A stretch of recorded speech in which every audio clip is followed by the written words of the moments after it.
Monday Mortgage Mania, which is what we've decided to call this series.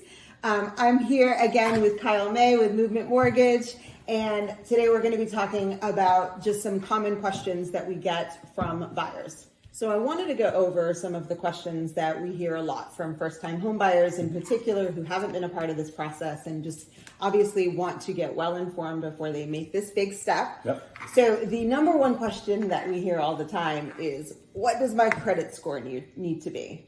Well, it doesn't have to be an 800 credit score, okay? Everybody, for some reason, thinks you have to have perfect credit. Mistakes are made when you're 18 and you open up that first credit card and you go crazy. So you do not have to have a perfect credit score, and it really depends on what program you are going with.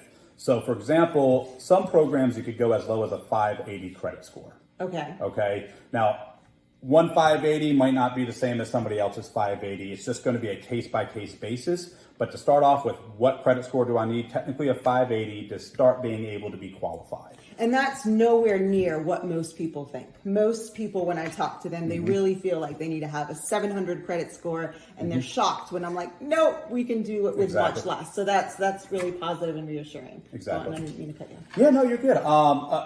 So what I kind of specialize in is, let's say somebody fills out an application with me and their credit's just not where they need it to be. It's not a quick, sorry, can't help you, your credit score is just not where it needs to be. We're going to look at it, see what you need to do to improve it, and I could give you some pointers. I'm not a credit repair expert, but I've been in the business long enough to where I could say, hey, listen, the reason your credit score is lower is because you have one credit card, it's maxed out. Well, hey, I make a payment on it each month, yes, but you need to get the credit card's balance down to 30% of the limit. So some very simple steps you could do with your credit that will boost it up 30, 40, 50, 60 points in a month, 2 months. Exactly. So, if your main concern of what's holding you back from buying a house is because your credit's not perfect, you just have to have the conversation with somebody like me so we can get you on a path to home ownership, or you may be good to buy now. So I'm glad that you said that, because it's important, and this is why I tell my buyers, let's connect about 3 months before you're even thinking about buying and connect with a lender, because that way you have time to work on getting your credit where it needs to be in order to get the best loan product and get the best interest rate. The other question we get all the time is, do I really need to have a ton of money saved up? And what do I do if I don't have a ton of money? So I think that's a quick question. Yeah. Thanks for taking it easy on me, guys. Having a bunch of money is going to be different for one person to the next.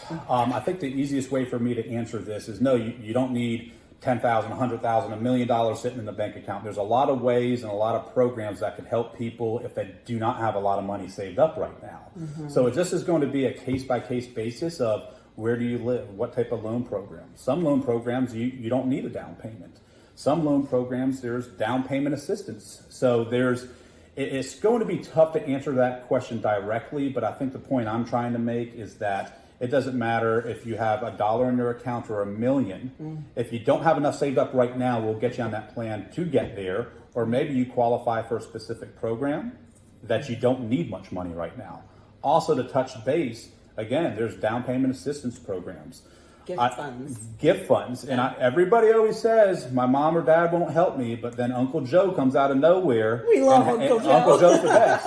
And Uncle Joe is going to be able to give you a gift to help you buy your first house, second house, whatever it may be. Right. So there's just always invite him over to Thanksgiving. Exactly. Return the favor. Exactly. So assets are not really a huge concern. There's always ways that we could figure that out. So you're buying a house, you don't have a lot saved, but maybe the seller will offer you some seller concessions, and we'll get into that in another subject, in another episode. But there's just so many ways around needing a bunch of money to buy a house. Sounds good. Thank you so much. You're welcome. Thanks for watching, and tune in next week for Monday Mortgage Mania. Bye, guys.